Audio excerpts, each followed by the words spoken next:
नमस्कार, मैं हूं आपके साथ मनीषा डिंडोरिया। स्वागत है आप सभी का हमारे चैनल पर। आपको बता दूं, करनाल में 28 अगस्त को हुए किसानों पर लाठीचार्ज पर किसानों ने विरोध प्रदर्शन किया है। करनाल में उन्होंने मिनी सचिवालय का घेराव कर लिया है, जिसके चलते करनाल में 144 धारा लागू कर दी गई है। वहीं अगर एक स्थान पर 5 या 5 से अधिक लोग इकट्ठा होते हैं तो उस पर पाबंदी लगाई है। साथ ही अगर कोई भी लाठी या फिर हथियार लेकर साथ में चलता है तो उस पर भी पाबंदी लगाई गई है। इसको देखते हुए करनाल में इंटरनेट सेवाएं बंद है, लेकिन जिस तरीके से किसान करनाल में मिनी सचिवालय को घेर कर बैठे हैं तो वो आराम से बस बैठे ही हैं। उन पर कोई किसी भी तरीके की कार्रवाई नहीं की गई है, वहां पर कुछ भी फर्क नहीं पड़ा है और सब कुछ आराम से चल रहा है। आपको बता दूं कि किसानों की मांग है कि जिस एसडीएम ने लाठीचार्ज के ऑर्डर्स दिए थे 28 अगस्त को किसानों पर, उसको सस्पेंड करने की मांग यहां पर किसानों द्वारा की जा रही है करनाल में। लेकिन अगर हम बात करें हरियाणा के सीएम मनोहर लाल खट्टर की, तो उन्होंने अभी बयान दिया था कि जिस तरीके से किसानों द्वारा पहले पुलिस पर पथराव हुआ था तो पुलिस को भी इसके चलते कुछ ना कुछ एक्शन लेना ही था। उन लोगों को जो प्रोटेस्ट करने की परमिशन थी वो शांतिपूर्ण तरीके से प्रोटेस्ट करने की परमिशन दी गई थी कि आपको आंदोलन करने का हक है, धरने पर बैठने का हक है, लेकिन आप शांतिपूर्ण तरीके से आंदोलन कीजिए, धरने पर बैठिए, लेकिन आप ना तो किसी भी तरीके की क्षति पहुंचा सकते हैं आम जनता को, ना ही वहां पर चल रहे यातायात पर आप कोई असर डाल सकते हैं। लेकिन जब वहीं पर बैठे किसानों ने पुलिस पर पथराव किया तो पुलिस भी मजबूर हुई कुछ ना कुछ कार्रवाई करने के लिए। अगर शांतिपूर्ण आंदोलन के दौरान इस तरीके की हरकतें तथाकथित किसानों द्वारा की जाएंगी, पुलिस पर पथराव किया जाएगा और वहां पर जो स्थिति है उसको खराब करने का इरादा वो लेकर आए थे, माहौल वहां पर खराब किया गया, जिसके तहत पुलिस ने फिर कार्रवाई की और वहां के एसडीएम ने लाठीचार्ज के ऑर्डर दिए। वहीं अब राकेश टिकैत और उनकी गैंग उसी एसडीएम से और उनके जो ऑर्डर थे लाठीचार्ज के उससे बौखला गई है और उसी के चलते उन्होंने करनाल पर घेराव करने का फैसला किया। वो करनाल में बैठे हुए हैं, लेकिन सरकार की तरफ से अभी कुछ भी वहां पर एक्शन नहीं लिया गया है। बात करने की कोशिश है करनाल में उन लोगों की, राकेश टिकैत की, कि सरकार से बातचीत की जाए और उस एसडीएम को जो सस्पेंड करने की मांग है लगातार वो वहां पर बैठकर बोल रहे हैं, लेकिन अभी तक इस पर कुछ भी फैसला नहीं आया है और ना ही उनकी इस मांग पर किसी भी तरीके से सरकार संज्ञान लेती हुई नजर आ रही है।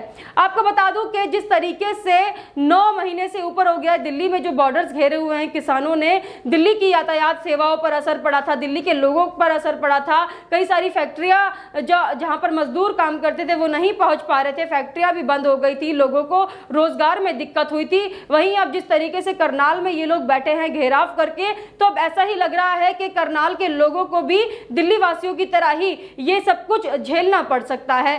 तो किसान आंदोलन तो है ही, लेकिन किसान आंदोलन के साथ साथ ये लोग जो आम जनता है, चाहे वो दिल्ली की हो चाहे वो करनाल की हो, उनके बारे में ना सोचकर ये सिर्फ एक अपने ही बारे में सोच रहे हैं, खुदगर्जी यहाँ पर दिखा रहे हैं। अन्नदाता अपने आप को कहते हैं, लेकिन आम जन के बारे में ये लोग नहीं सोच रहे हैं। सड़कों पर जिस तरीके से ये उतर जाते हैं, उसके बाद दंगा फसाद करते हैं और फिर कहते हैं कि हमारे ऊपर लाठी चला दी। जब पुलिस एक्शन में आ जाती है तो तब ये लोग किसान बन जाते हैं, लेकिन जब तक इनकी मांगे नहीं सुनी जाती है तो अपनी मांगे पूरी करवाने के लिए ये किसी भी तरीके का उपद्रव फैलाते हैं, आतंकवादियों की तरह गतिविधि करते हैं और पथराव करते हैं पुलिस पर और तो और अपने बूढ़े किसानों को आगे कर देते हैं, बुजुर्गों और महिलाओं को आगे कर देते हैं, ताकि उनके ऊपर ये लोग पूरा ब्लेम डाल सके। और इनकी ये स्ट्रेटजी है कि किसी भी तरीके से अपनी बात मनवाई जाए। तो महिलाओं और बूढ़े बच्चों को आगे इसलिए किया जा रहा है इस तथाकथित किसान आंदोलन में, ताकि ये लोग सरकार पर ज्यादा प्रेशर बना पाए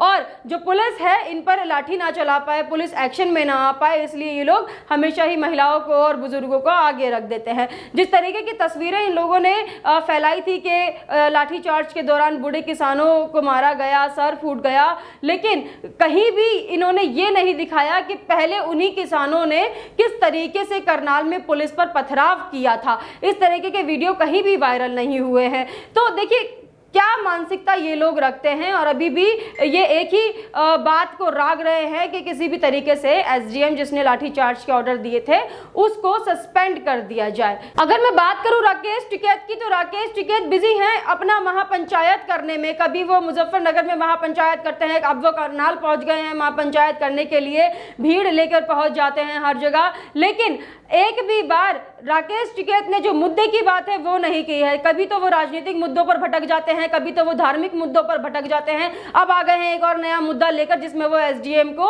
सस्पेंड करने की मांग कर रहे हैं, लेकिन अभी भी उन्होंने कहीं भी किसान बिल या फिर किसानों के हक की बात नहीं की है। उन्होंने सिर्फ किसानों को बरगलाया हुआ है और सड़क पर बिठाया हुआ है और किसानों को, जो उनके साथ किसान शामिल है, उनको मजबूर किया हुआ है कि वो सड़कों पर सोएं, सड़कों पर रहें और वहीं बैठे रहें। देखिए, राकेश टिकैत जो कि अपने आप को किसान नेता बताते हैं, कहीं से कहीं तक भी वो किसानों की भलाई के बारे में नहीं सोच रहे हैं। अभी भी जो उनकी मांगे हैं वो बिल से हटकर ही है, बिल से रिलेटेड कोई मांग ही उनकी नहीं है। बिल पर उन्होंने अभी तक भी बात नहीं की है। वहीं अगर एक इंटरव्यू में कह रहे थे कि हम सरकार से बात करने के लिए राजी है, लेकिन सरकार से बात क्या करिएगा? सरकार से आप बिल के बारे में तो बात ही नहीं कर रहे हैं। आप कह रहे हैं कि हम बीजेपी को हरा देंगे, बीजेपी को उखाड़ फेंकेंगे। अब करनाल में आप एसडीएम को सस्पेंड करने की मांग कर रहे हैं। अगर पुलिस अपनी कार्यवाही करती है तो आप पुलिस पर एक्शन में आ जाते हैं। पुलिस आपको चाहिए कि उस बंदे को ही सस्पेंड कर दिया जाए जिसने ऑर्डर दिया था लाठी चार्ज का। तो यानी कि आप अपने तरीके से उपद्रव करते रहें, आप अपने तरीके से दंगा फसाद करते रहें सड़कों पर, और वहां रहने वाले, जिस भी राज्य में आप आंदोलन कर रहे हैं वहां रहने वाले लोगों को आप परेशान करते रहें और आप पर कोई कार्रवाई भी ना की जाए, तो ऐसा कैसे चलेगा? अगर आप अवहेलना करेंगे किसी भी राज्य के किसी भी कानून की और उस राज्य में रहने वाले लोगों को आप परेशान करेंगे तो आप पर कार्रवाई की जाएगी। उस कार्रवाई के लिए आपको तैयार रहना पड़ेगा, और अगर कार्रवाई की जाती है तो आपको ये समझना चाहिए कि हमारे देश के कानून में आंदोलन की जो आपको परमिशन दी गई है वो शांतिपूर्ण तरीके से आंदोलन आप कीजिए, उसकी परमिशन आपको दी गई है। आप बैठिए, आंदोलन कीजिए, लेकिन आप एक राज्य को घेर नहीं सकते हैं, आप यातायात बंदित नहीं कर सकते हैं, आप वहां पर रह रहे लोगों को परेशान नहीं कर सकते हैं।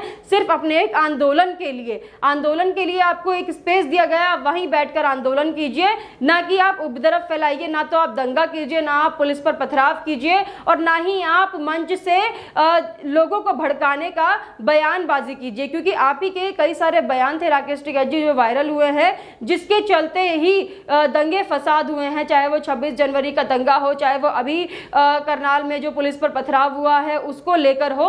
तो लोगों को यहाँ पर भड़काने का और भटकाने का काम आप ना करें, और जो पुलिस एक्शन लेती है आपके भड़काऊ बयानों पर, उस पर भी आप तैयार रहिए। देखिए, जिस तरीके से करनाल में अभी मिनी सचिवालय को घेराव किया हुआ है कि राकेश टिकैत और उनकी गैंग ने, लेकिन अभी भी मनोहर लाल खट्टर की तरफ से कोई ऐसा बयान नहीं आया है, कुछ ऐसी कार्रवाई नहीं हुई है। तो वहां पर किसान बस बैठे हुए हैं आराम से, तो कार्रवाई अभी तक कुछ नहीं हुई है। देखते हैं कि आगे चल के ये शांतिपूर्ण आंदोलन वहां पर करेंगे या फिर से उपद्रव कुछ इस तरीके का करेंगे कि जिससे ये और भी नजरों में आ जाए। आपका इस पर क्या कहना है हमें कमेंट करके जरूर बताइएगा। हमारे साथ ऐसे ही बने रहिए। धन्यवाद।